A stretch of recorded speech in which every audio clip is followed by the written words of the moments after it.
गौरी, कहने के लिए कुछ है जगत? वही सब कहोगे ना जो इतने दिनों से कहते आ रहे हो? फिर मैं वही सवाल करूंगी, वही जवाब मिलेंगे, बस बस, अब और नहीं। कुछ नहीं सुनना है मुझे, छोड़ दो मुझे मेरे हाल पे। बहुत सह लिया मैंने, अब और नहीं, अब और नहीं।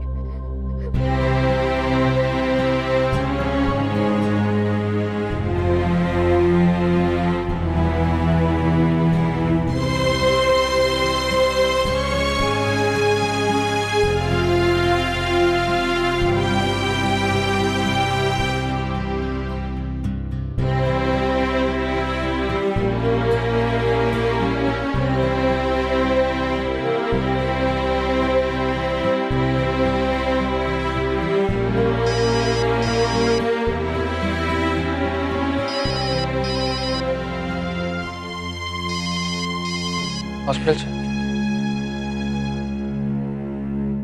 हेलो,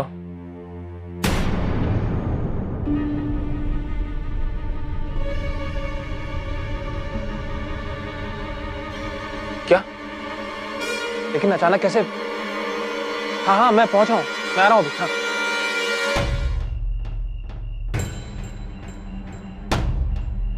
गौरी, गौरी, हमें इसी वक्त हॉस्पिटल जाना होगा। फोन आया था, हॉस्पिटल में स्ट्राइक हो गई है। पूरी फ्रेटर्निटी इसके खिलाफ खड़ी होना चाहती है। इमरजेंसी ड्यूटी के लिए जूनियर स्टाफ को बुलाया गया है। मैं अभी तैयार हो जाती हूँ, जल्दी चलो।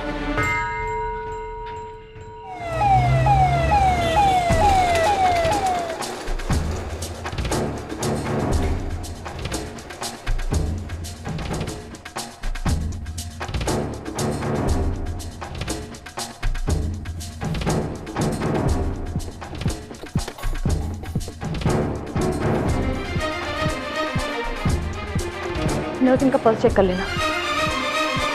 डॉक्टर, इमरजेंसी केस है, आप प्लीज जल्दी चलिए। अगर पेशेंट की हालत सीरियस है तो उनके घर वालों को उन्हें दूसरे हॉस्पिटल ले जाने के लिए कहो। यहाँ कोई सीनियर डॉक्टर नहीं है और वैसे भी यहाँ इतने सारे पेशेंट्स को देखना है। डॉक्टर, पेशेंट के साथ कोई नहीं है और वो अकेले कहीं जाने की हालत में नहीं है। बहुत तकलीफ हो रही है उन्हें, आप प्लीज जल्दी चलिए। ठीक है।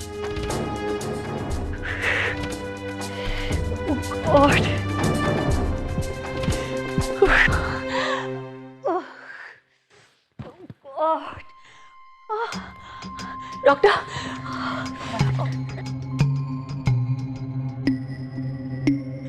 it's paining. One second.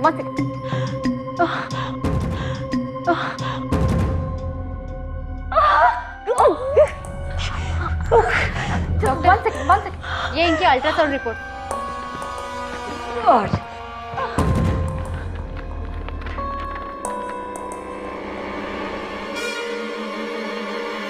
God, इन्हें तो सीवियर अपेंडिसाइटिस है, बहुत क्रिटिकल कंडीशन। तुरंत ऑपरेशन करना पड़ेगा, जल्दी से किसी सीनियर डॉक्टर को बुला लीजिए अभी। कोई भी सीनियर डॉक्टर ड्यूटी पर नहीं है और स्ट्राइक की वजह से ना ही कोई आ पाएगा। अरे लेकिन इन्हें अभी के अभी ऑपरेट नहीं किया। डॉक्टर प्लीज,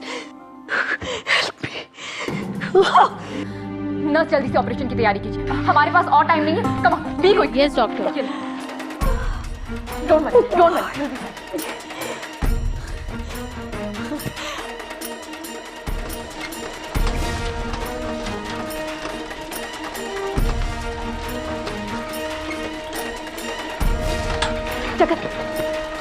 जगत, एक इमरजेंसी आ गई है, सीवियर अपेंडिसाइटिस का केस है। अगर इमीडिएटली ऑपरेशन नहीं किया गया तो पेशेंट की जान को खतरा हो सकता है, हमें उसे ऑपरेट करना होगा। गौरी, क्या पागल हो गई हो तुम?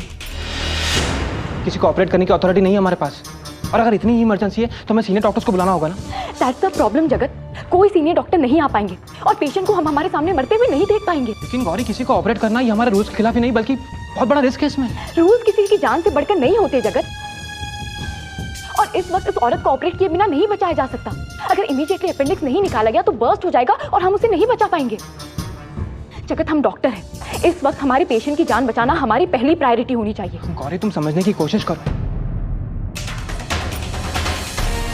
मैं सीनियर डॉक्टर लाने की कोशिश करता हूँ जब तक। जगत, मैं कोशिश कर चुकी हूँ, नर्स भी कह रही है कि इस वक्त कोई सीनियर डॉक्टर नहीं आ पाएगा और बाहर से किसी को बुलाने जितना वक्त भी तो नहीं है हमारे पास। जगत प्लीज अंडरस्टैंड, पेशेंट का दर्द बर्दाश्त से बाहर होता जा रहा है। गौरी, ऐसे पैनिक में डिसीजन मत लो तुम, कुछ सोचना दो मुझे। अच्छा ठीक है, आओ मेरे साथ। जगत जल्दी करो, हमारी प्रिंसिपल सर से बात करवाइए, इमरजेंसी केस है।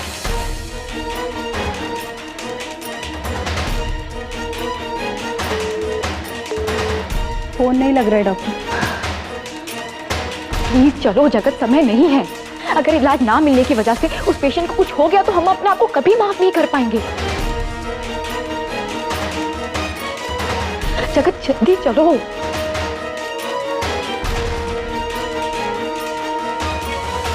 नर्स, नर्स एक एनेस्थेटिस्ट अरेंज कर दीजिए जल्दी। कोई एनेस्थेटिस्ट नहीं है हॉस्पिटल में डॉक्टर। नर्स मुझे ऑपरेशन शुरू करना है, एक एनेस्थेटिस्ट की जरूरत है, वो भी अभी इसी वक्त। आप कैसे अरेंज करेंगी ये मैं नहीं जानती, लेकिन मुझे इसी वक्त एक एनेस्थेटिस्ट चाहिए। ठीक है। गौरी तुम्हें अंदाजा भी है, अपने फ्यूचर के साथ खेल रही हो तुम। अगर ऑपरेशन में कोई गलती हो गई, अगर उस पेशेंट को कुछ हो गया, हमेशा हमेशा के लिए तुम्हारा करियर बर्बाद हो जाएगा। आज तक की हुई सारी मेहनत मिट्टी में मिल जाएगी। तुम समझ भी रही हो, तुम्हारा सबसे बड़ा सपना खत्म हो जाएगा आज। जगत, उस बीमार इंसान का इलाज करने के सिवा मैं और कुछ नहीं सोचना चाहती। ये जानते हुए भी कि मैं उसे बचा सकती हूँ, मैं पीछे नहीं हट सकती। सिर्फ एक डॉक्टर होने के नाते ही नहीं, एक इंसान होने के नाते मैं अपना फर्ज निभाने जा रही हूँ। तुम नहीं आ सकते तो ना सही, लेकिन मुझे उसे ऑपरेट करना ही होगा।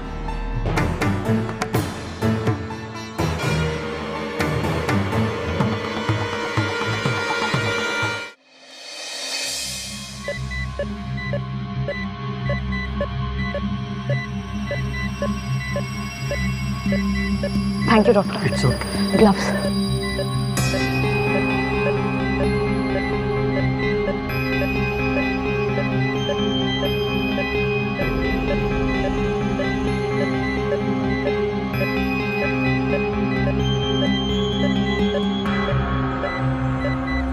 अपने फ्यूचर के साथ खेल रही हो तुम। अगर ऑपरेशन में कोई गलती हो गई, अगर उस पेशेंट को कुछ हो गया, हमेशा हमेशा के लिए तुम्हारा करियर बर्बाद हो जाएगा। आज तक की हुई सारी मेहनत मिट्टी में मिल जाएगी। तुम समझ भी रही हो, तुम्हारा सबसे बड़ा सपना खत्म हो जाएगा। Doctor please.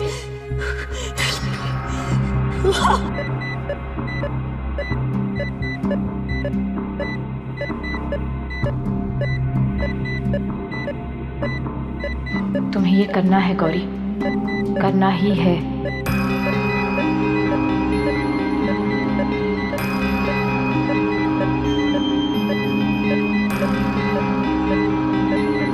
Surgical knife.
Nurse, heart rate कम हो रहा है, जल्दी से इंजेक्शन तैयार करो।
जगत उठो, कॉफी।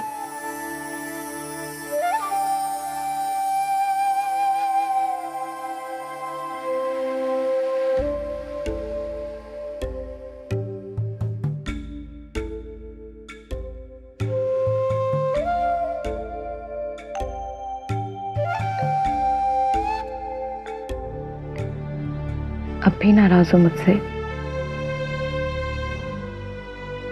तो क्या करना चाहिए मुझे? ये सोचकर खुश होना चाहिए कि कितना महान काम किया तुमने, किसी और को बचाने के लिए अपने आप को बर्बाद कराई। और एक बात सुन लो, एडमिनिस्ट्रेशन तुम्हारे खिलाफ एक्शन लेगा ही, और तब सहारे के लिए तुम मुझे मत ढूंढना कि मैं कुछ कर दूं। तुम्हें समझाया भी था, तुम्हें वार्न भी किया था। अब इससे ज्यादा मैं तुम्हारे लिए और कुछ नहीं कर सकता था, ना तब और ना अब। अपना मेडिकल करियर खत्म होने के लिए अकेली बैठकर रोना तुम, but I am not with you.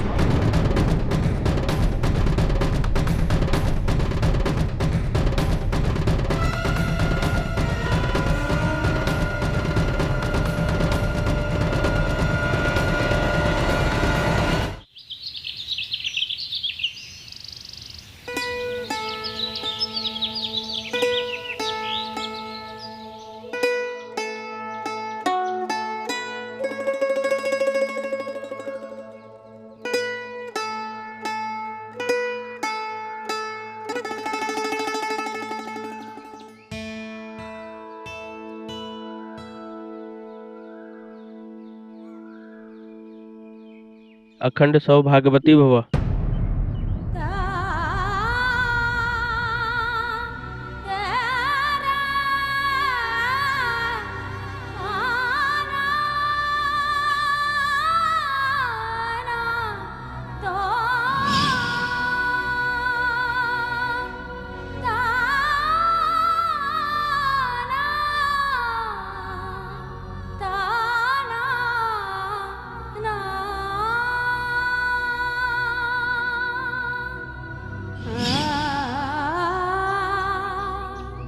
ये लो बेटा प्रसाद।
आशा, गोवर्धन परिक्रमा से आ रही हो ना?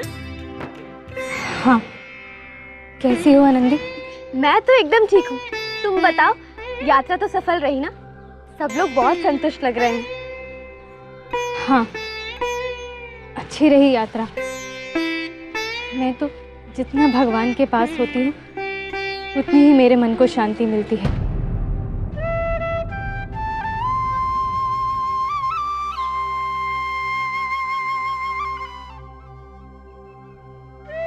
तबीयत कैसी है तुम्हारी?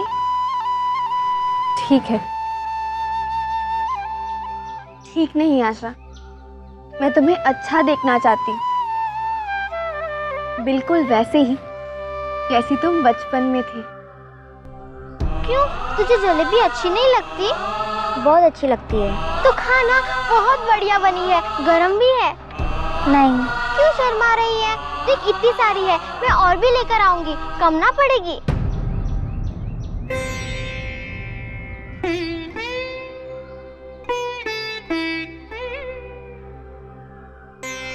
मेरी एक गलती के कारण हमारे घर वालों में झगड़ा हो गया था, लेकिन वो कहते हैं ना, हर बुरी चीज में कुछ ना कुछ अच्छा तो होता ही है। अब देखो ना, उस झगड़े की वजह से हम दोनों बहुत पास आ गए।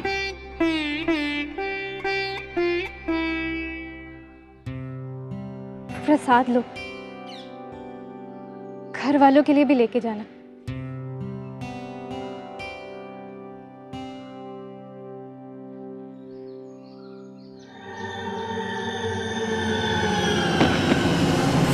आशा, आशा, आशा, आशा, आशा, उठो आशा, आशा, आशा।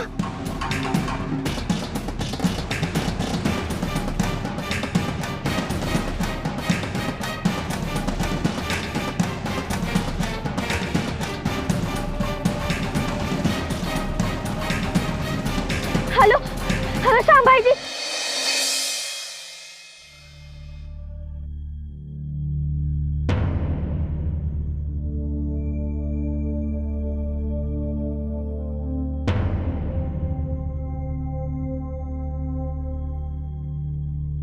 हजार बार समझाया है इसे, इतनी देर भूखा रहना ठीक नहीं है, पर ये किसी की सुने तब ना। मेरी तो समझ में नहीं आता कि ये व्रत करती है, अपने आप को सजा देती है। कौन सा भगवान अपने बच्चों को इतनी तकलीफ में देखकर खुश होगा?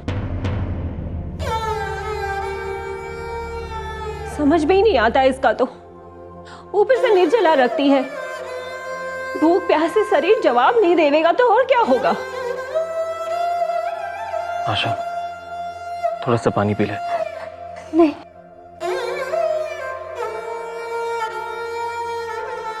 नहीं, ये नहीं पिएगी। प्यास से भले से कुछ हो क्यों ना जाए, पर ये अपना व्रत नहीं तोड़ेगी।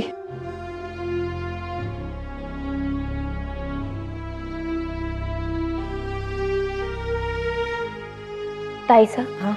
पूजा घर में चरणामृत तो होगा ना, जरा लाइए ना। चरणामृत क्यों? आप लेकर तो आइए। हाँ अभी लाई। भाभी, चरणामृत का क्या करोगी?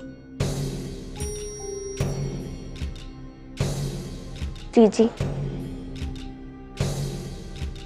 जब इंसान हार जाए तो भगवान की मदद तो लेनी पड़ती है ना।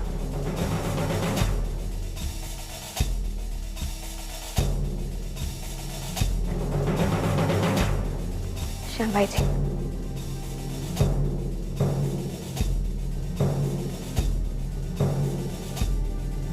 आशा,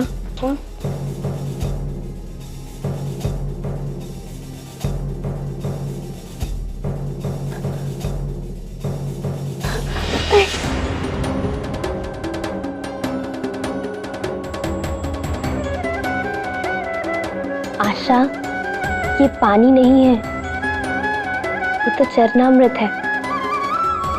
ईश्वर का भोग है ये। इसे पीने से थोड़ी ना तुम्हारा 11 का व्रत टूटेगा। आशा, जिस ईश्वर के लिए व्रत रख रही हो, उनके भोग से कैसे मना कर सकती हो तुम? हाँ, चलो पी लो।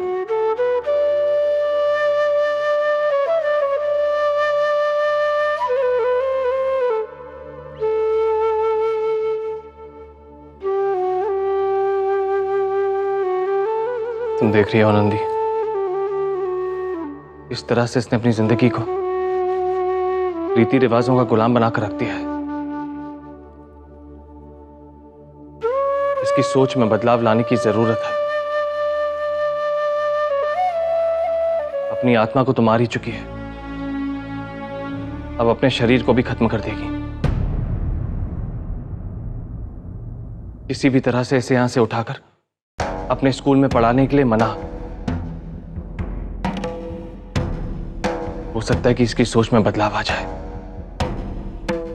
हाँ भाभी, अब हम तो हार गए। अब आप ही किसी तरह इसे अपने स्कूल ले जाइए, कुछ पढ़ाइए, कुछ सिखाइए, तभी अपनी जिंदगी का मतलब समझ पाएगी, जीने की कोशिश तो करेगी। सुगना जीजी, आशा मेरी भी बहन जैसी है। मैं पूरी कोशिश करूंगी कि ये इस घुटन से बाहर निकल। आशा, मैं उस पलंग पर, मैं अभी अपनी कोठी ले जाऊंगी। नहीं आशा, तेरी कोठी में ठीक से हवा भी नहीं आती है, तुझे घुटन होगी, वहां पे यहीं लेट जा। नहीं, लेकिन इस पलंग पर नहीं। कहीं जाने की जरूरत नहीं है।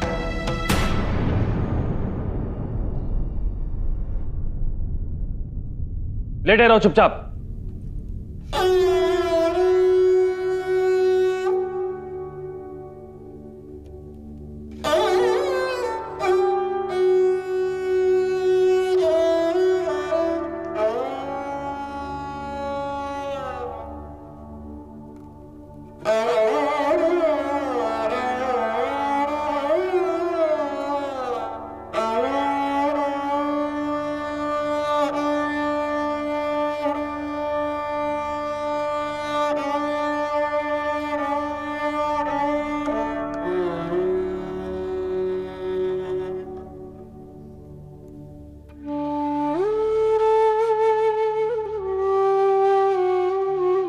आशा,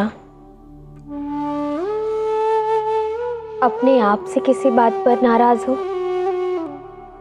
या दुनिया से, जो इस तरह सबसे कटकर रहना चाहती हो?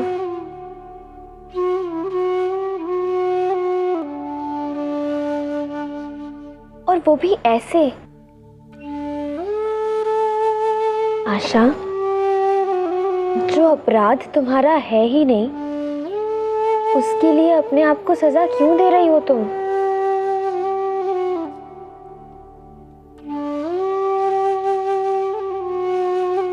आशा, अभी तो पूरी जिंदगी पड़ी है, जीना तो पड़ेगा ना। इस तरह से नहीं जी पाओगी तुम आशा।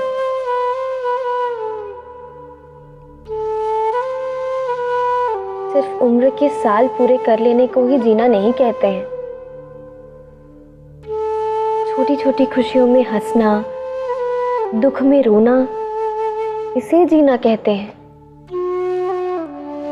और आशा, तुमने हंसना तो दूर, रोना भी छोड़ दिया है। क्यों आशा? क्यों ऐसी पत्थर बन गई हो जिस पर ना तो धूप का असर होता है और ना ही बारिश का? आशा, कोशिश तो करो इंसानों की तरह जीने की। देखो आशा, हम लोग शायद जबरदस्ती करके तुम्हें तुम्हारे घर की कोठरी से बाहर निकाल भी दे, लेकिन जिस घुटन की कोठरी में तुमने अपने दिल को, अपनी भावनाओं को और अपनी सोच को बैठा दिया है, वहां से तो तुम्हें खुद ही निकलना पड़ेगा ना। आशा, हम सब सिर्फ तुम्हें रास्ता दिखा सकते हैं, चलना तो तुम्हें ही पड़ेगा ना।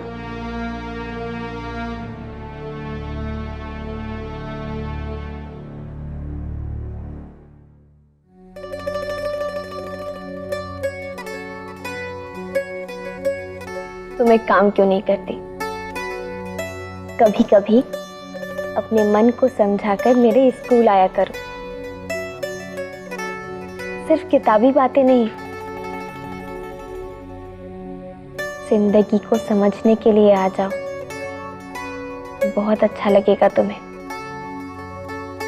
और स्कूल आने से तुम्हारे व्रत पर या तुम्हारे पूजा पाठ पर कोई असर नहीं पड़ेगा। सिर्फ थोड़ा सा समय निकालने की बात है, बस। नए लोगों से घुलोगी मिलोगी, कुछ अपना सुनाओगी, कुछ उनकी सुनोगी, तब तुम्हें पता चलेगा कि इस दुनिया में ऐसी कितनी सारी चीजें हैं जो तुमने कभी देखी ही नहीं। तुम्हारे सोचने का दायरा बढ़ेगा। आनंदी, स्कूल तो कुछ सीखने की जगह होती है ना? वहां तुम जो सिखाओगी, जब वो सीखना ही नहीं है तो मैं वहां आकर करूंगी क्या? तुम एक काम क्यों नहीं करते? कभी कभी अपने मन को समझाकर मेरे स्कूल आया करो। सिर्फ किताबी बातें नहीं, जिंदगी को समझने के लिए आ जाओ। बहुत अच्छा लगेगा तुम्हें। और स्कूल आने से तुम्हारे व्रत पर या तुम्हारे पूजा पाठ पर कोई असर नहीं पड़ेगा। सिर्फ थोड़ा सा समय निकालने की बात है, बस। नए लोगों से घुलोगी मिलोगी, कुछ अपना सुनाओगी, कुछ उनकी सुनोगी, तब तुम्हें पता चलेगा कि इस दुनिया में ऐसी कितनी सारी चीजें हैं जो तुमने कभी देखी ही नहीं। तुम्हारे सोचने का दायरा बढ़ेगा। आनंदी, स्कूल तो कुछ सीखने की जगह होती है ना? वहां जो तुम सिखाओगी, जब वो सीखना ही नहीं है तो मैं वहां आकर करूंगी क्या?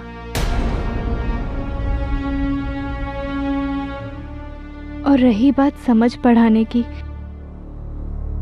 तो मुझे जो सीखना समझना है वो इन सब से कई अलग है।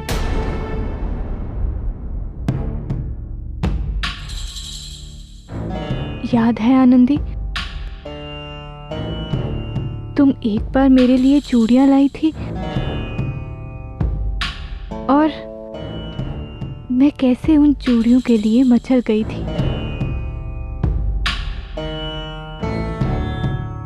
लेकिन आज जान चुकी हूं कि वो सब मेरा एक बचपना था, एक झूठी आस, झूठा मोह,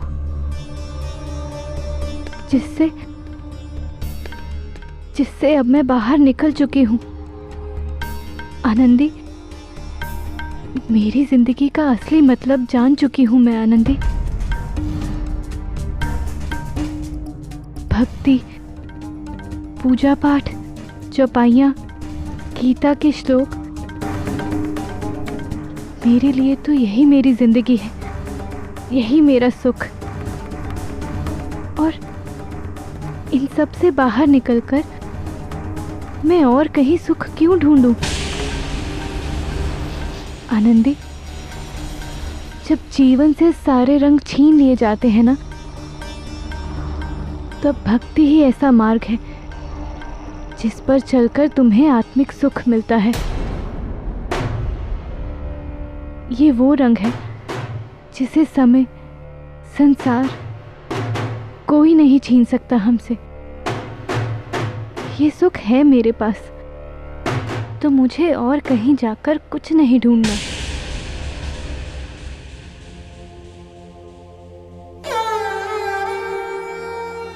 ठीक है, अगर यही तुम्हारे सुख हैं तो इन्हीं में खुश रहो। तो गलत क्या है? लेकिन आशा, एक बार सोचना जरूर कि कोई तुम्हें गीता पढ़ के सुनाए, उसमें ज्यादा आनंद है या गीता खुद पढ़ने में? हर एक चौपाई, हर एक श्लोक को खुद पढ़ के उनका मतलब समझने में। आनंदी, तुम तो खुद गुरु हो। गुरु क्या होता है ये अब तुम्हें मैं क्या समझाऊं? मेरे भी अपने गुरुजी हैं। उनके बताए हुए मतलब से बढ़कर और क्या मतलब समझूंगी मैं उन चौपाइयों और श्लोकों का। मैं क्या अपने लिए रास्ता ढूंढूंगी जब गुरुजी हैं मुझे रास्ता दिखाने के लिए। आनंदी, मैं अपने जीवन का मतलब अच्छे से जान चुकी हूँ, क्योंकि मुझे मेरे गुरुजी ने बताया है कि अब मेरा जीवन क्या है। तुमने वो तो सुना ही होगा ना, किताबें पढ़ने से कोई पंडित नहीं हो जाता, उसके लिए पढ़ाई जीवन की हो। और जीवन पढ़ा भी है मेरे गुरुजी ने और दूसरों को पढ़ाते भी हैं। बहुत ज्ञानी है वो। इस संसार, इस ब्रह्मांड के सारे भेद जानते हैं। मैं तो कहती हूँ आनंदी, तुम्हें भी मेरे गुरुजी की शरण में आ जाना चाहिए। ये स्कूल, पढ़ाई, प्रेम, प्यार, ये गुरुजी के आत्मा और परमात्मा के ज्ञान के आगे कुछ भी नहीं है। मेरे पति को तो मौत ने मुझसे छीन लिया, पर आनंदी, भाग तो तुम्हारे भी उजड़े हैं। तुम्हारा पति भी तुमसे दूर हो गया है। फर्क सिर्फ इतना है कि मुझे सिर्फ अपने दुखों से लड़ना है और तुम्हें अपने दुखों के साथ साथ अपनी शिकायतों से भी। सच कहूं तो तुम्हारा दुख मेरे दुख से कहीं बढ़कर लगता है मुझे। मेरे यहाँ तो एक इंसान मरा है, पर आनंदी, तुम्हारे यहाँ तो एक रिश्ते की मौत हुई है।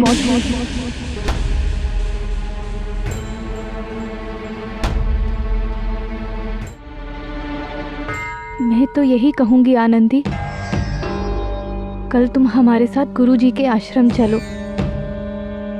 तुम्हारे दुख की कल्पना कर सकती हूँ मैं, इसीलिए कह रही हूँ। वहां चलोगी तो बहुत सुकून मिलेगा।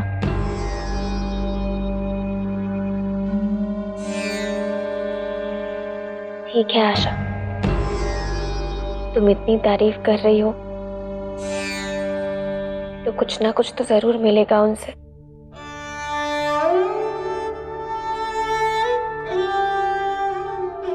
तुम अपना ध्यान रखना।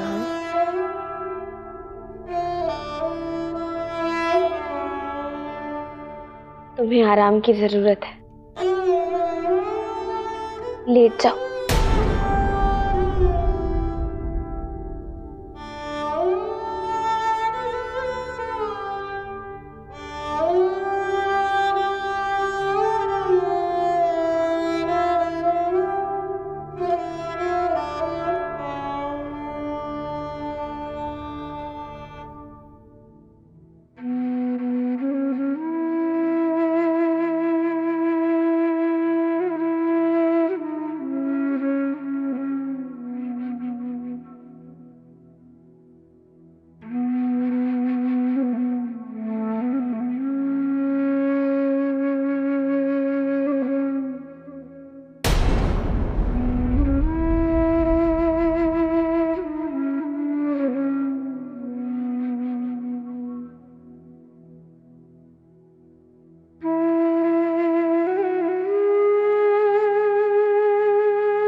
भाई माना है ना मुझे,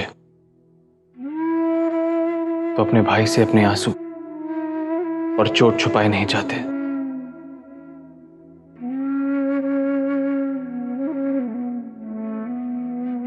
आशा की बातों का बुरा मत मानना आनंदी। जिंदगी ने उसे बहुत निराश किया है, इसलिए उसकी हर बात में निराशा झलकती है। आशा की बातों से निराश मत होना, बल्कि उसे एक चुनौती की तरह लेना। आसान रास्ते पर तो कोई भी चल सकता है, मगर वो रास्ता जहां पर हर तरफ कांटे बिछे हों, नुकीले पत्थर आपको गिराने के लिए जड़े हों, उस रास्ते पर चलने का हौसला सिर्फ आनंदी रख सकती है। हिम्मत मत हारना आनंदी, क्योंकि तेरी हिम्मत पर हम सबकी हिम्मत टिकी है।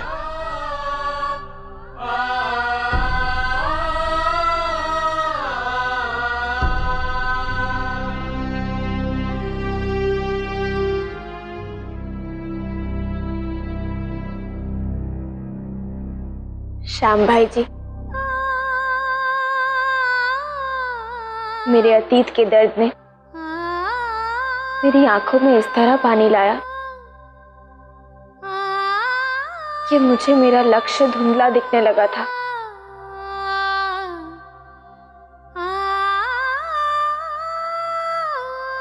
लेकिन आप है ना, मेरे आंसुओं को पोंछने के लिए।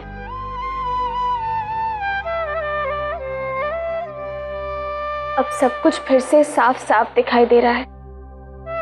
आप बिल्कुल चिंता मत कीजिए, आशा अपनी जिंदगी जिएगी।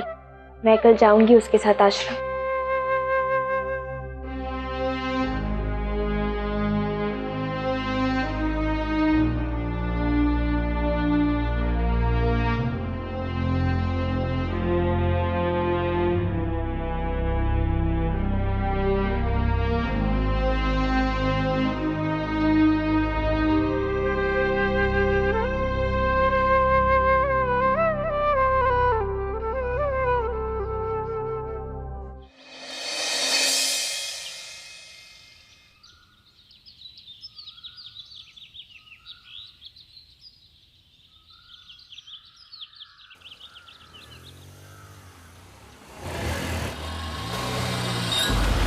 दिख दिख, मोरनी जा रही है।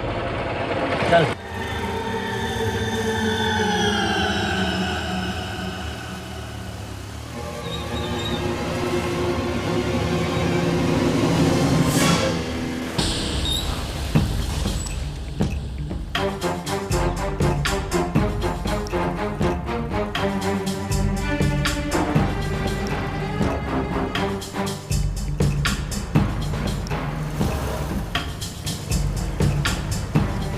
बेचारी लड़की, देखो तो यार, पैदल अकेली चल रही है, वो भी इतने लंबे रास्ते पर। इसका कोई साथी भी तो होना चाहिए ना।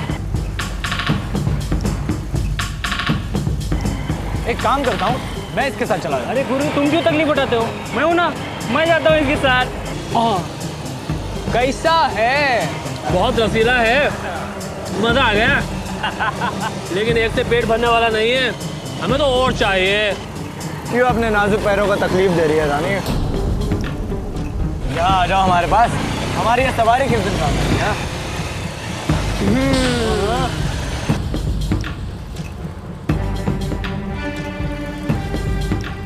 ये संतरे दिखने में खट्टे मीठे से लग रहे हैं यार। हाँ, अब इनका स्वाद कैसा है वो तो बाद में ही पता चलेगा।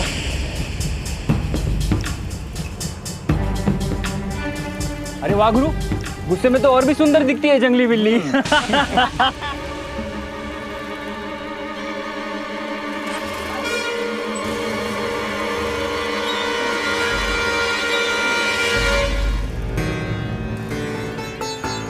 ऐसे भाग रही जैसे कि पकड़ में ना आएगी।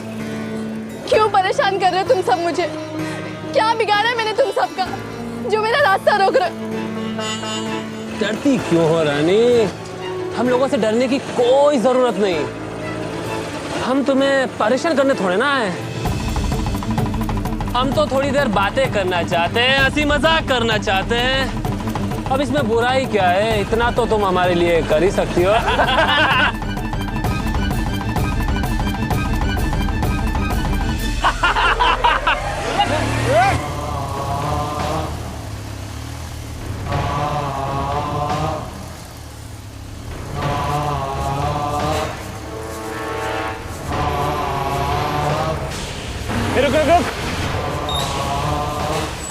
क्या हुआ? वहां से कोई आ रहा है। बाइक घुमा फटाफट, किसी ने पहचान लिया तो मुश्किल पड़ जाएगी। मुझे किसी पछड़े में नहीं पड़ना। चल घुमा फटाफट। इस छोरी को तो बाद में देख लेंगे, जाएगी कहाँ बच के। चल चल चल निकल।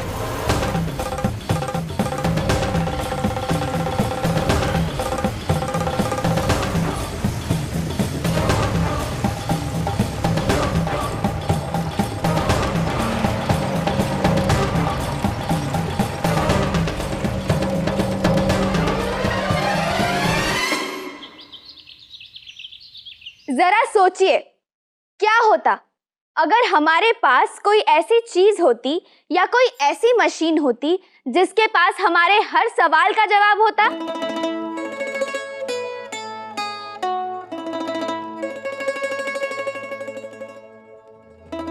सोचिए।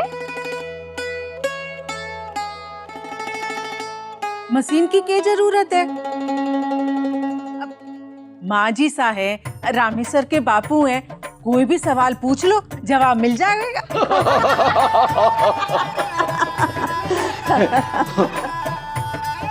हमारे हिसाब से तो एक भगवान ही है जिसके पास हर समस्या से निपटने का उपाय है।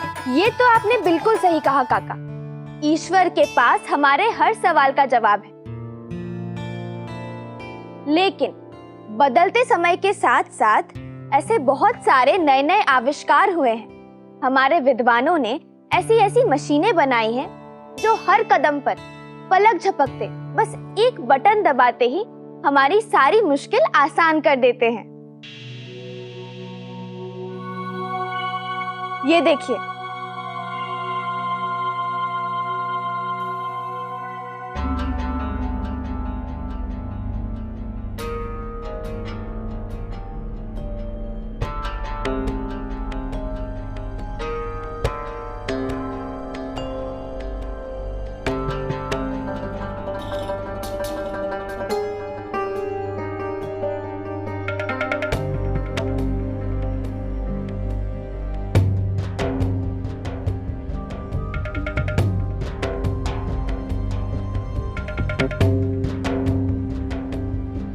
ये देखिए, ये है वो मशीन जिसके पास हमारे हर सवाल का, हमारी हर समस्या का हल है।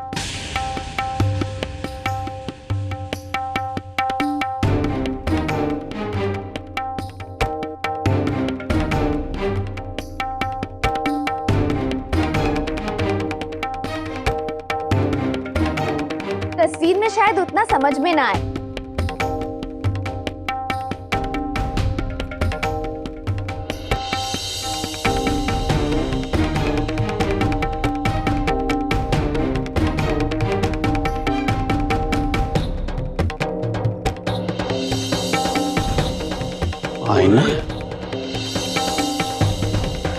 ये देखिए, ऐसी लगती है ये मशीन।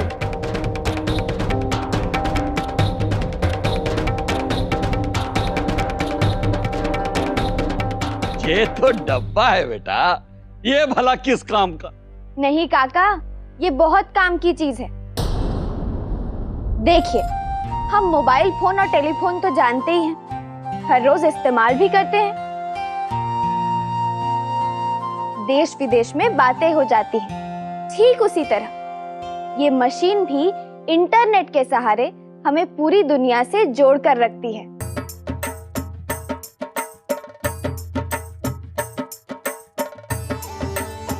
इसे कहते हैं कंप्यूटर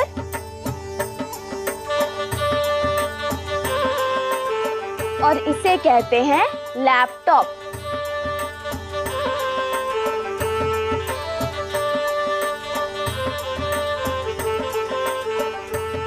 बस यूं समझ लीजिए कि इन दोनों में भी उतना ही अंतर है जितना एक टेलीफोन और मोबाइल फोन में। क्या बोल रही है छोरी तू? लपाटप?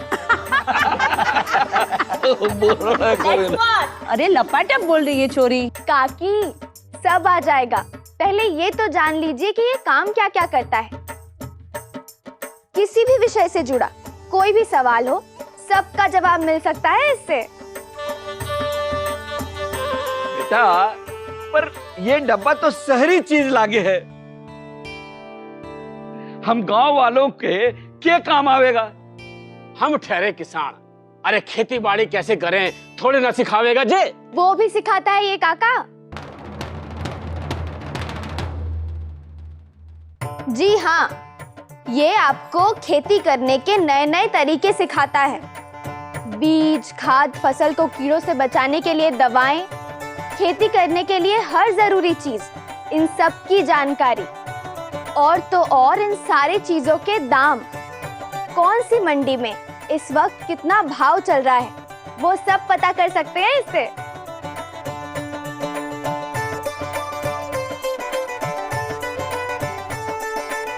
और जब फसल कटकर तैयार हो जाए, उसे मंडी में बेचने जाने से पहले आप घर बैठे जितने चाहे शहरों की, गांव की मंडियों में उस वक्त चल रहा भाव पता कर सकते हैं।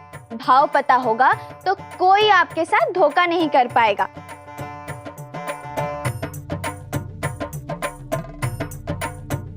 आपको आपकी मेहनत की पूरी कीमत मिलेगी। ना छोरी ना, सब कुछ घर बैठे हो जाएगा। इतना आसान तो दुनिया में कुछ भी ना है। पहले नहीं था काका, लेकिन अब सब कुछ बहुत आसान है। आप जो सवाल चाहे पूछ सकते हैं इससे। साचे गए बिंदड़े, हम सब कुछ पूछ सके हैं, कोई भी बात? जी हाँ काकी, टमाटर, खीरा, दाल चावल का भाव, या फिर बढ़िया बढ़िया साड़ियों के दाम।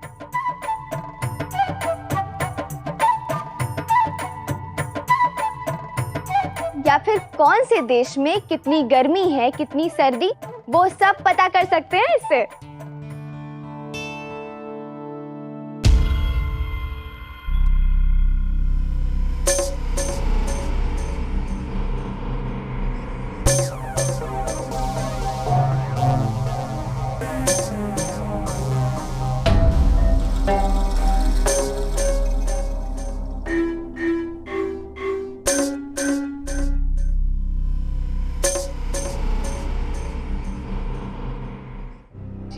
ये तो अच्छी बात है।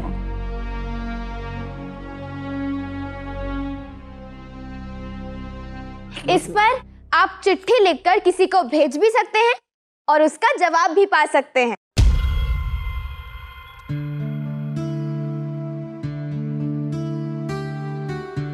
छोरी, एक बात तो बता, इस पे जो चिट्ठी लिखेंगे वो कलम से लिखेंगे या इससे लिखेंगे? नहीं काकी, इस पर पहले से ही अक्षर बने हुए हैं।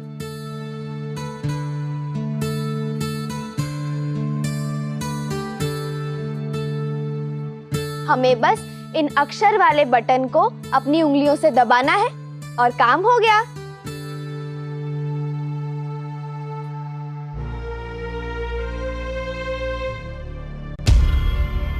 ये संतरे दिखने में खट्टे मीठे से लग रहे हैं यार। हाँ, अब इनका स्वाद कैसा है वो तो बाद में ही पता चलेगा। डरती क्यों हो रानी? हम लोगों से डरने की कोई जरूरत नहीं। हम तो थोड़ी देर बातें करना चाहते हैं, हंसी मजाक करना चाहते हैं। अब इसमें बुराई क्या है? इतना तो तुम हमारे लिए कर ही सकती हो। कभी कभी डाक से चिट्ठी भेजने में 5 से 6 दिन लग जाते हैं, कभी कभी तो उससे भी ज्यादा। लेकिन इस कंप्यूटर पर यहाँ आपने चिट्ठी भेजी और वहाँ तुरंत पहुँच गई, यूं चुटकी बजाते।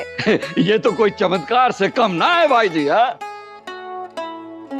हाँ आनंदी, अब की बार अपने छोरे को थारी इस डिब्बी से ही चिट्ठी भेजूंगी। हाँ हाँ काकी, क्यों नहीं, मैं आपकी मदद करूंगी।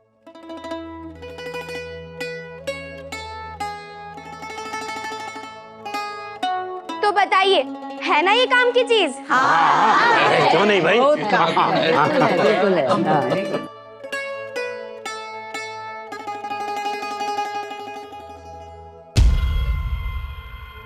गुल्ली, ब्लैक बोर्ड साफ कर दे। तो ठीक है, आज के लिए इतना ही। लेकिन याद रहे, कल आप सबको 8 का पहाड़ा याद करके आना है। हाँ हाँ, ध्यान है। अगर सब ने 8 का पहाड़ा अच्छे से सुना दिया तो आज इस कंप्यूटर के बारे में आपने जो जो सुना वो सब आपके सामने होते हुए देख पाएंगे आप।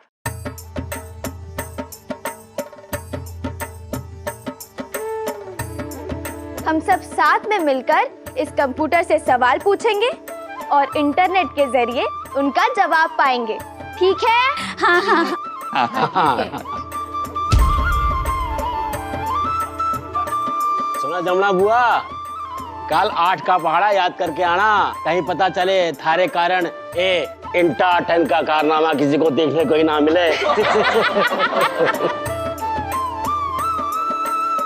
पहले ठीक से बोलना तो सीख ले हजूरी।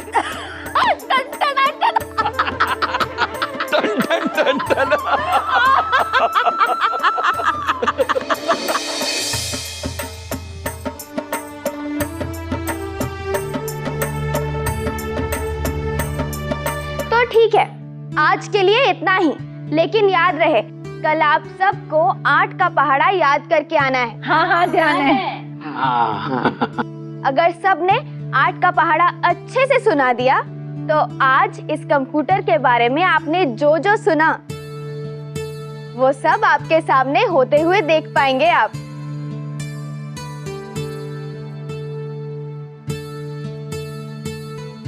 हम सब साथ में मिलकर इस कंप्यूटर से सवाल पूछेंगे और इंटरनेट के जरिए उनका जवाब पाएंगे, ठीक है? हाँ हाँ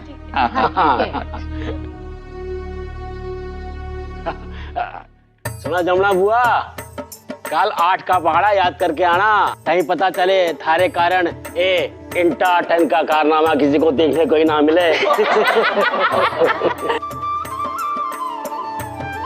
पहले ठीक से बोलना तो सीख ले हजूरी।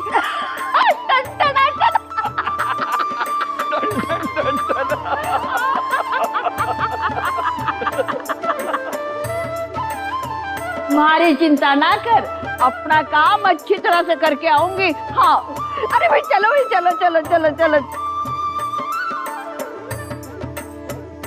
गणित अम्मा चलो चलो, आज की क्लास खत्म। चलो टीचर जी। नमस्ते। नमस्ते मास्टर जी। नमस्ते। चलो चलो चलो चलो।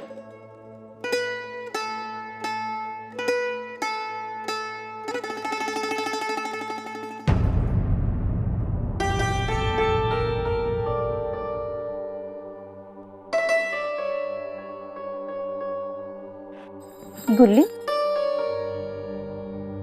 क्या हुआ? इतनी घबराई हुई सी क्यों है तू? देख रही हूं मैं, जब से आई है कक्षा में ध्यान नहीं है तेरा। और तुझे देर कैसे हो गई बता? जी वो घर में कुछ काम था ना, इसलिए देर हो गई।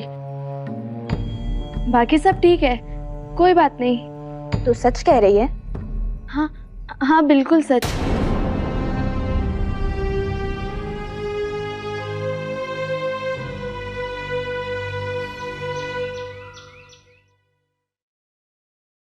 आपने बुलाया मासा? हाँ बैठ बैठ। बड़ी देर से एक बात हमारे मन को परेशान किए हुए, सोचा थारे से पूछ लो। कहिए ना मासा। मुझे बता कि अपनी जो फसल हो गए वो अनाज मंडी में बेचने किस तरह जाओ तुम लोग? मतलब कोई व्यवस्थित तरीका है कि किसको बेचना है, कितनी कीमत पे बेचना है? फैसला कैसे करो कि कौन सही कीमत देवेगो और कौन ठगने को तैयार बैठो है? साहब आप तो जानती हैं जैसे बरसों से चल रहा है, आज भी उसी ढंग से काम हो रहा है। कोई ऐसा बदलाव तो नहीं आया है। अब आप भी काम देखा करती थी, तो उस जमाने से व्यापारियों के साथ लेन देन में जो विश्वास का रिश्ता बना है, मैं और भाई साहब उसी को निभा रहे हैं। और जो भी मंडी का दाम होता है वो हमें मिल जाता है, बस। मासा, जिस तेजी से मंडी में भाव चढ़ते हैं और गिरते हैं ना, उस तेजी से तो मौसम भी नहीं बदलता है। अब ऐसे में किसी नए इंसान के साथ लेन देन करना थोड़ा मुश्किल तो होता ही है। अब जो पुरानी जान पहचान है उन लोगों से, इसलिए कोई ज्यादा छानबीन करने की जरूरत नहीं पड़ी कभी। सारी बात अपनी जगह पे ठीक है भैरू, पर अगली बार मंडी में अनाज बेचने से पहले एक काम कीजो, उस कंप्यूटर से जानकारी ले लीजिए।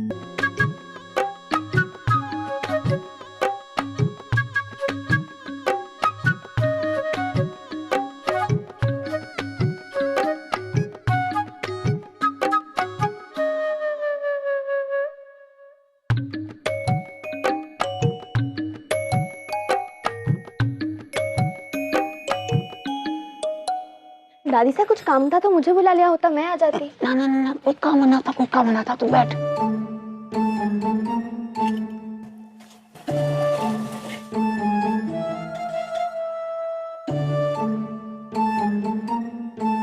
जो पूछना है मेरे से। कहिए ना दादी सा। ये बता, आज जो तू कक्षा में पढ़ावे थी ना, सारी मंडियों में सारे बीज, सारे अनाज, सारी खाद के दाम घर बैठे ही पता चल जाओ। ये सब कैसे हो? बहुत आसान है दादी सा, मैं अभी आपको बताती हूँ। ये देखिए, तो आज हम पता करते हैं कि बीकानेर की मंडियों में बीज के क्या भाव है।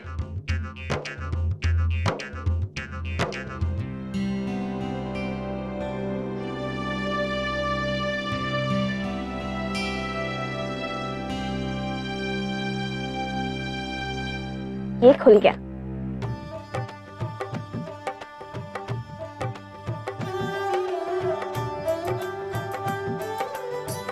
अरे ये भाषा तुम्हारे लिए काला आकर भैंस बराबर है, क्या समझ में आवे? कोई बात नहीं दादी सा, इससे आप धीरे धीरे अंग्रेजी भी सीख जाएंगे। ना ना, अंग्रेजी हमारे बस की बात है ना, रहने दे। दादी सा रुकिए ना, बैठिए बैठिए। देखिए, अगर किसी को अंग्रेजी नहीं आती ना, तो ये सारे काम हिंदी में भी हो सकते हैं। बस एक बटन दबाने से ये पूरा पन्ना हिंदी में खुल जाएगा। देखिए,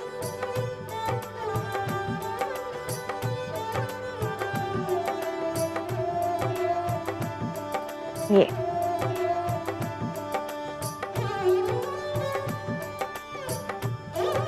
अरे बड़ी हो गए, अरे एक बटन दबाने से भाषा ही बदल गई।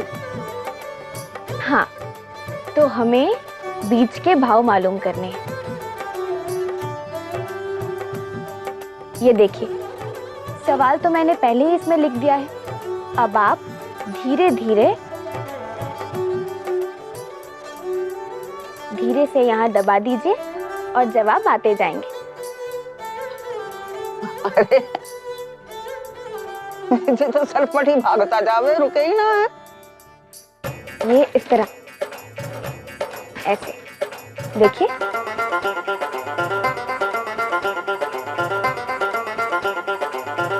अब इसे यहाँ बाईं तरफ धीरे से दबा दीजिए।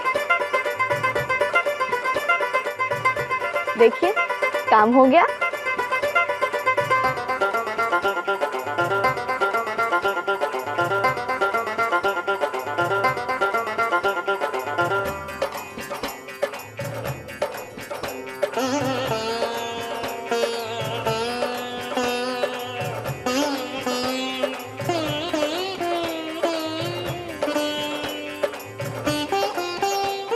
की चीज है, इतना मुश्किल भी ना है, कितना देखने में लगे। हाँ, कहा था ना मैंने, बहुत आसान है। हाँ, शुरू में हाथ जमने में थोड़ा समय लगता है और उसके बाद कंप्यूटर से दूर जाने का मन ही नहीं करेगा।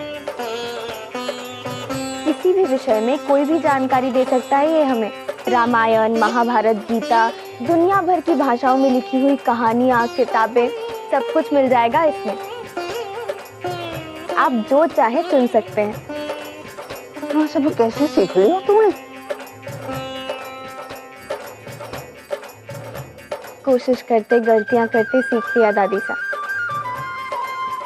और ये कंप्यूटर खुद ही आपसे सवाल करता जाता है कि आपको क्या चाहिए और जवाब पाने का रास्ता बताता जाता है।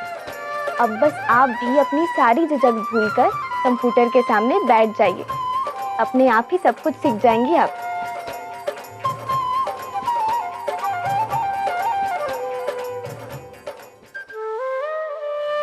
सीखने पढ़ने की लगन तो बचपन से थी थारे में, छोड़ी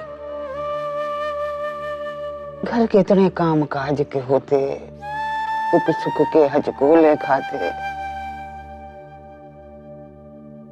इन्हें आगे बढ़ गई तो बहुत बड़ी बात है। और इतना सब होते हुए भी घमंड जरा भी ना।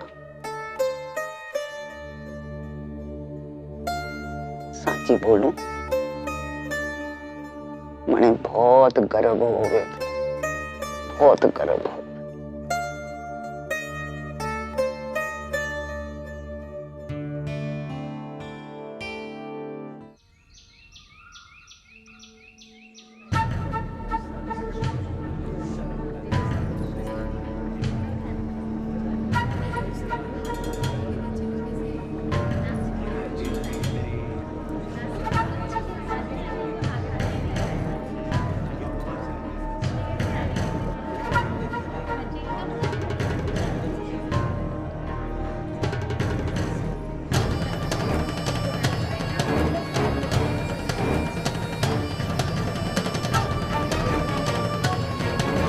यार कुछ लोग कभी नहीं सुधरने वाले। अभी अभी इतनी मुश्किल से प्रिंसिपल सर ने दोनों को माफ किया, और ये गौरी ने उन्हें फिर से अपसेट होने का चांस दे दिया।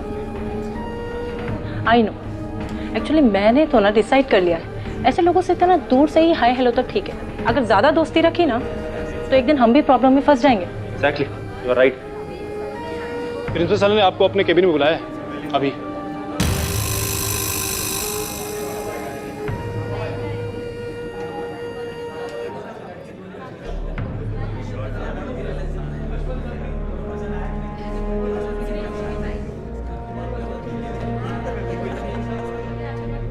मैं आती हूँ।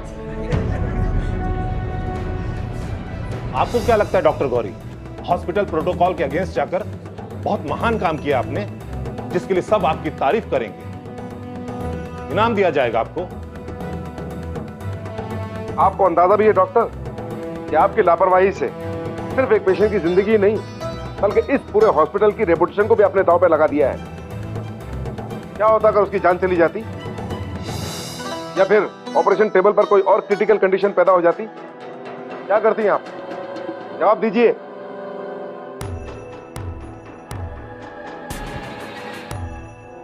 सर उस वक्त मैंने ये सब नहीं सोचा, मैंने बस यही सोचा कि sir. What do you mean? ये सब बातें आपके दिमाग में नहीं आई? क्या सोचा आपने? पूरी दुनिया आपके सोच के हिसाब से चलेगी? No sir. डॉक्टर गौरी, कोई सफाई, कोई एक्सक्यूज नहीं चाहिए हमें आपसे। आप एक गैर जिम्मेदार इंसान हैं। अपने मरीजों की जिंदगी आप जैसे डॉक्टर के हवाले करने का खतरा नहीं उठा सकते हम। इसलिए कमेटी ने आपस में बात करके डिसीजन लिया कि आपका मेडिकल लाइसेंस रद्द कर दिया जाए।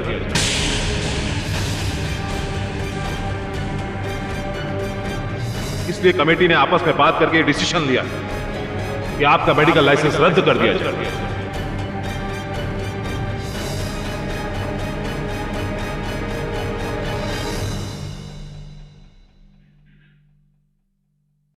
क्या सोच रही? चलिए सर, आपका वेट कर रहे हैं।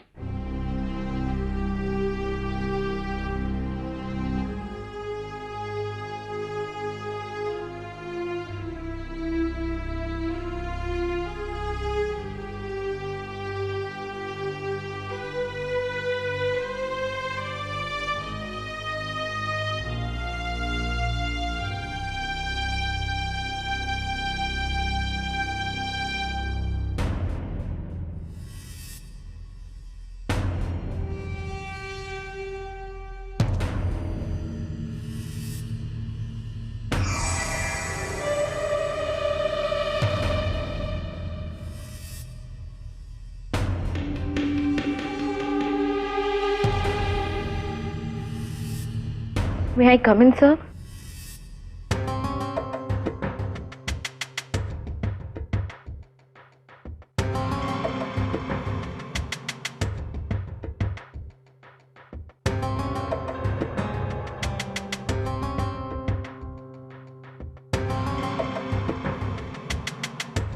Good afternoon, sir.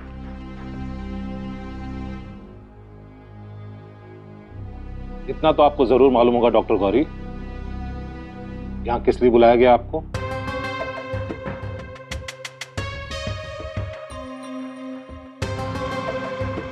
कल जो इंसिडेंट हुआ उसे लेकर मेडिकल कमेटी किसी भी डिसीजन पर पहुंचे इससे पहले आपकी बात सुनना भी जरूरी लगा हमें। कुछ सवालों के जवाब देने होंगे आपको। सबसे पहले यह बताइए कि किसी सीनियर से पूछे बिना, सलाह लिए बिना इतना बड़ा डिसीजन कैसे ले लिया आपने? जबकि ये बात आप अच्छी तरीके से जानती हैं कि ऐसा करना हॉस्पिटल प्रोटोकॉल और एथिक्स के खिलाफ है। इस हरकत के लिए सस्पेंड किया जा सकता है आपको।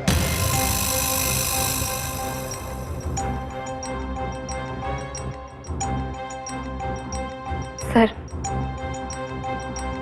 उस वक्त उस पेशेंट की जान बचाना ही मेरी प्रायोरिटी थी। उसके अलावा और किसी बात का ध्यान नहीं था मुझे। सर, पेशेंट की हालत बहुत क्रिटिकल थी। ऑपरेशन में थोड़ी सी भी देर हो जाती तो पेशेंट की जान के लिए बहुत बड़ा खतरा हो जाता। मैंने अपनी तरफ से वही किया जो एक जिम्मेदार डॉक्टर को करना चाहिए।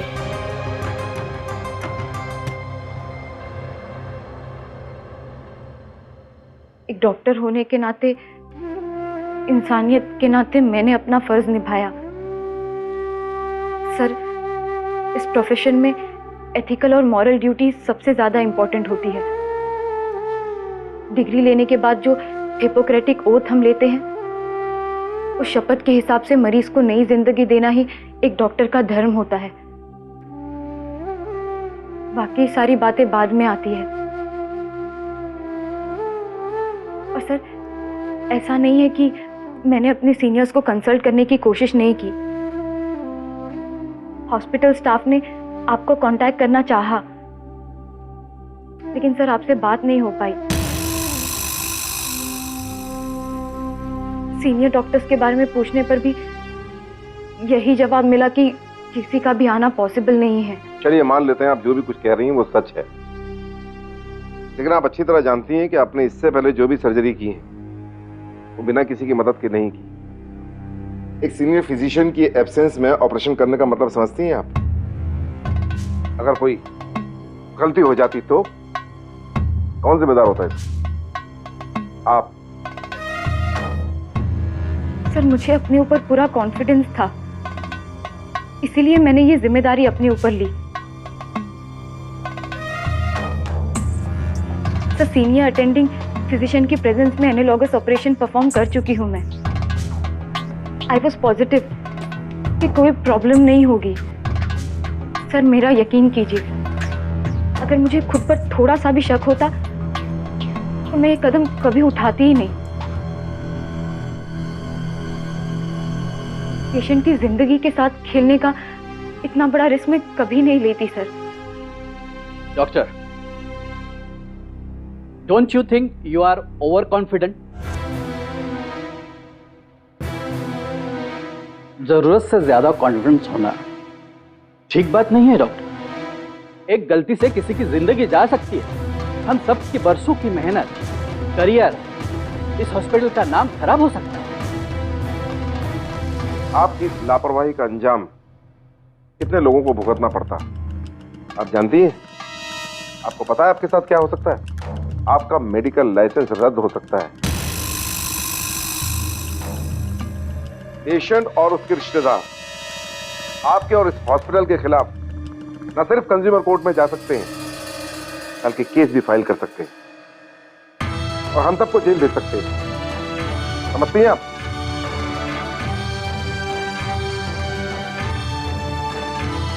डॉक्टर, ऑपरेशन के लिए पेशेंट की तरफ से कंसेंट फॉर्म पर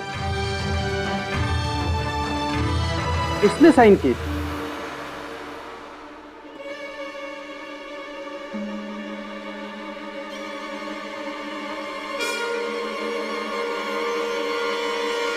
सर, टाइम ही नहीं मिला। टाइम ही नहीं था?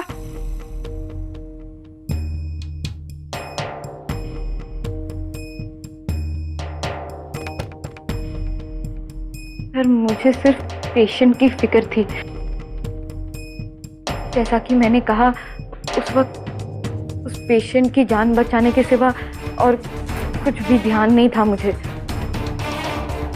कंसेंट फॉर्म जैसी फॉर्मेलिटी पर ध्यान देती तो शायद बहुत देर हो जाती, इसलिए।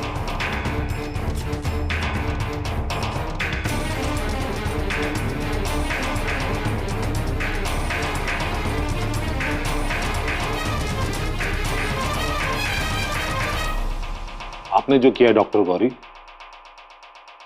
वो सजा के लायक है।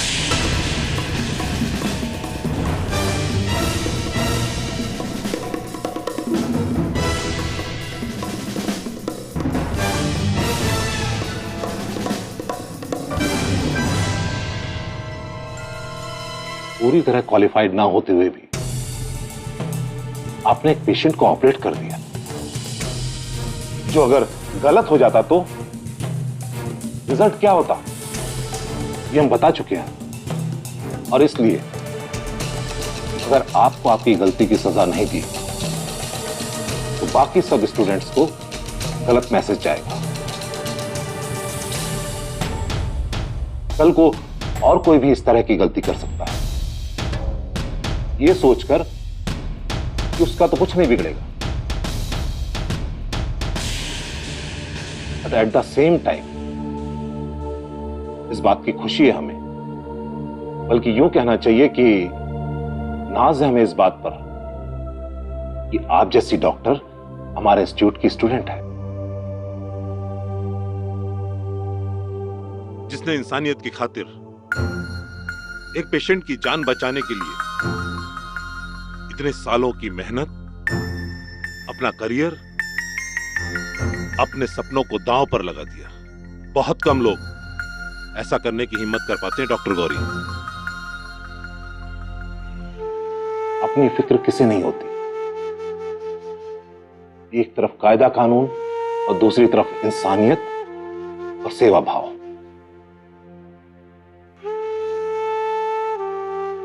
वक्त आने पर इनमें से किसे चुना जाए डिसाइड करना आसान नहीं है।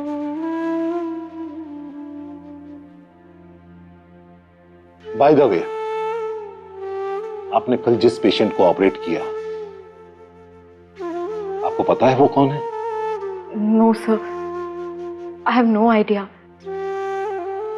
मुझे बस इतना पता है कि एक लेडी बहुत ही क्रिटिकल कंडीशन में हॉस्पिटल आई थी। जिंदगी और मौत के बीच फासला बहुत कम था और मुझे किसी भी कीमत पर उनकी जान बचानी थी।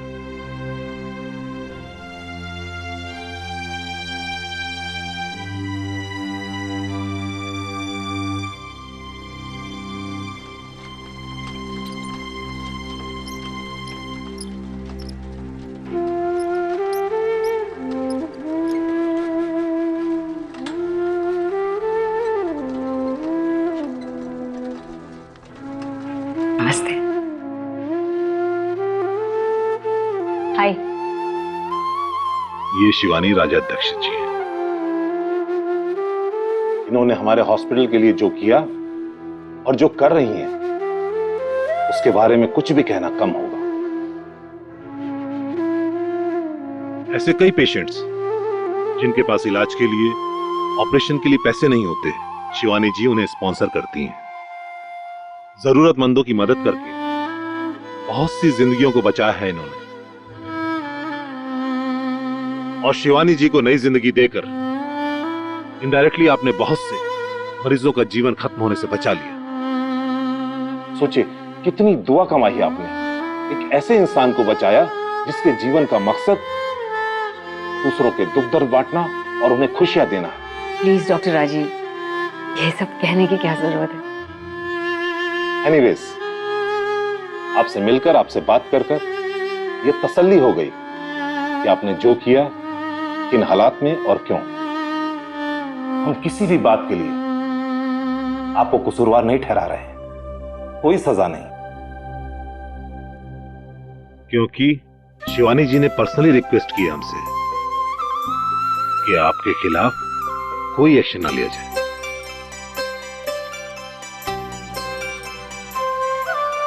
मगर दूसरे स्टूडेंट्स का ख्याल रखना भी जरूरी है। सभी फैकल्टीज के सीनियर्स के जरिए सारे स्टूडेंट तक ये मैसेज पहुंचाया जाएगा। इस केस को एक्सेप्शनल समझा जाए, रेगुलर प्रैक्टिस नहीं,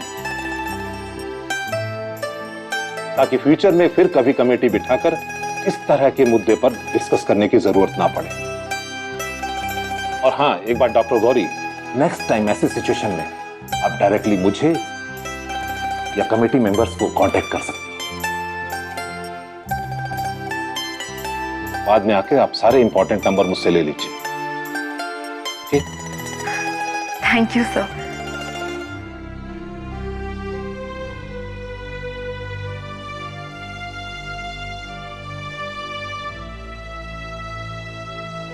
Thank you. Thanks a lot for saving my life.